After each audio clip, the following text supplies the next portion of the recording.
Hello, this is Noreen Crone-Findlay. My most recent book is Potholder Loom Weaving, and it's quite wonderful, and I love it, and I hope you will too. Now, one of my favorite projects in the Potholder Loom Weaving book are the comfort bears, and I have been weaving up a ton of them and giving them away, sending them off to different places where they're needed. And so to help me organize that, I have made origami boxes that fit 10 little bears all at once so that they can just snuggle in and where's your face, little one? There's your face. And then I know exactly where I'm at with my count of how many bears I've woven. And I mentioned on one of the other videos that I've just done about the comfort bears that I would show you how to make the origami boxes that I use as my containers for my comfort bears before they head off to their new life.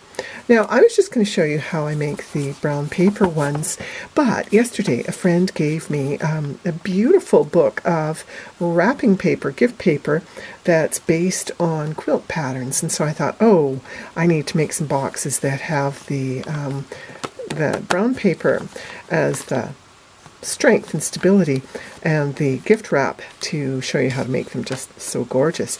Now you can use old calendars, upcycling, whatever you want to make your box, and you can make them absolutely any size you want. You need to start with a square of paper, and I have found, let me just lift this up a bit so that it shows a little more. I found that the boxes that I like for making for the comfort bears are they're 4 1/4 inches square, and so a square of brown, pretty sort of sturdy brown paper that is about 11 3/4 to 12 inches in total is a good size to make these boxes with. So what if you, you can make your square quite easily by using a ruler, but you can also easily make a square by taking a piece of paper and folding it. I'll just grab a piece and show you. So what if you have a rectangle? Well, fold one corner up along the edge and then snip off this extra bit here, and that gives you your square. So once you've got your square, then I did some experimenting with the gift wrap. Now with this one, I cut a square of the gift wrap and I used Mod Podge to glue the gift wrap to the brown paper square. And then I thought that was kind of mucky and messy, and so I thought there has to be an easier way. So for this one, I just cut the square of brown paper and then a matching square of the gift wrap, and I laid the brown paper on top of the gift wrap, and I just put a little bit of tape at each corner to just to hold it in place. Now I'm going to fold along the diagonal, and I've got some different sticks here that work well for making really nice sharp lines for origami. This one I bought in the fabric store. It's a bamboo point turner, and it was like 99 cents, and it works great for origami. This is a part of a set of blinds that I sharpened one end, and that also works great. A good old tongue depressor will work well too. Years ago I took a bookbinding class, and I paid a fortune for a bone paper folder, which is very nice, and I have no idea where it is, so it's around here somewhere. So for now, I'm just using the cheap and cheerful options. So as you can see, I have folded 2 X's there. I mean, it makes an X because I folded 2 diagonals. Now I'm going to line the point up with that fold, and then I'm going to just press it with the folder, going to do the same thing all the way around. So I want the box to end up with as much of the gift wrap showing as possible. And so that's why I'm working with the brown paper on top and the gift wrap underneath.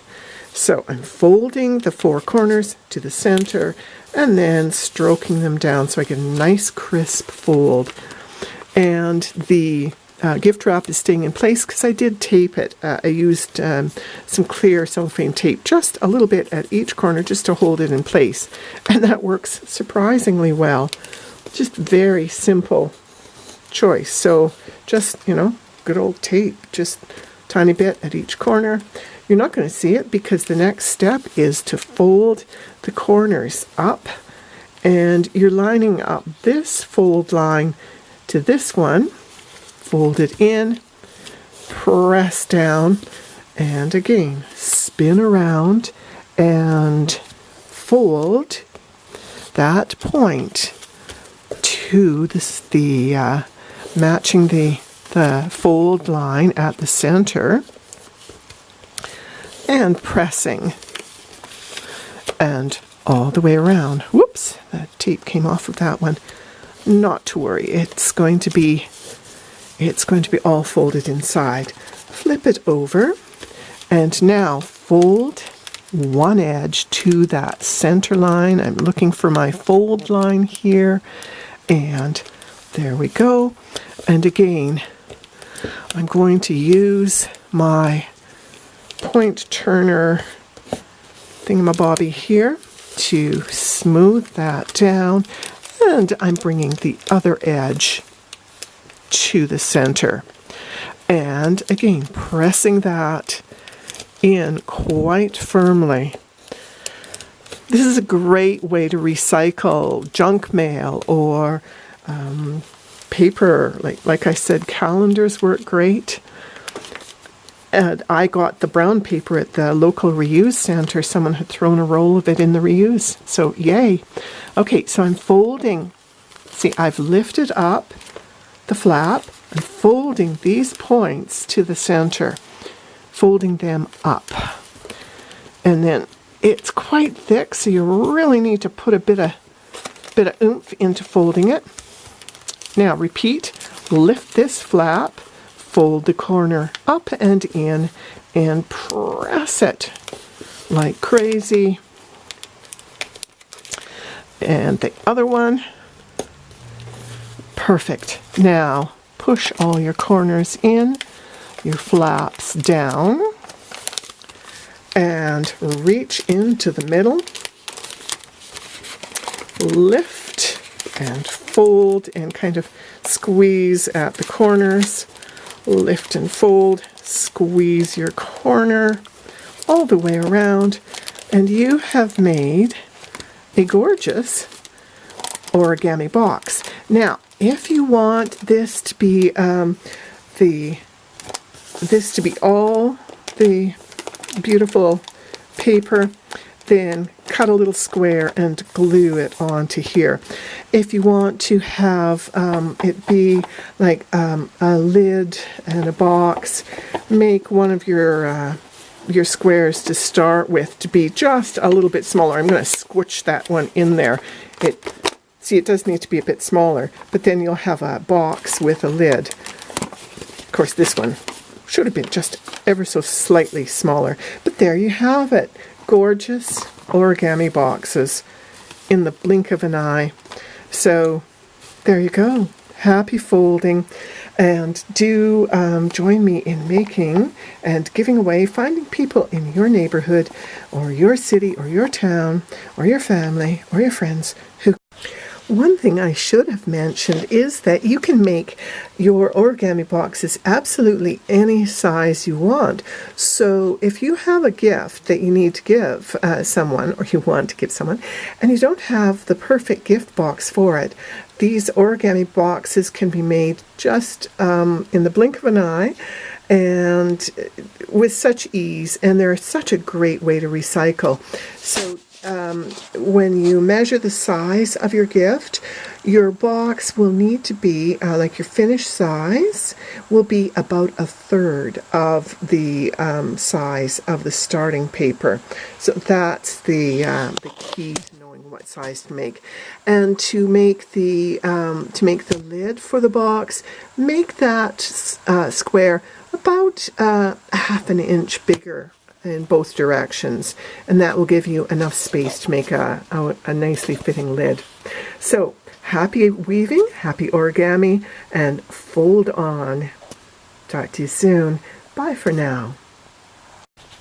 One more thing I meant to mention, and that is one of the great things about the origami boxes is if you don't need it right now, it's really easy to store it flat. Just fold it down, and then it takes up almost no room at all, and so it's easy to store flat. If you want to send one to a friend as a gift, you can just slide it into an envelope, and there you go. Yay, a great little present. So that's it now. That's really it. So I'll see you again in another video. Happy weaving, happy folding, and go gently.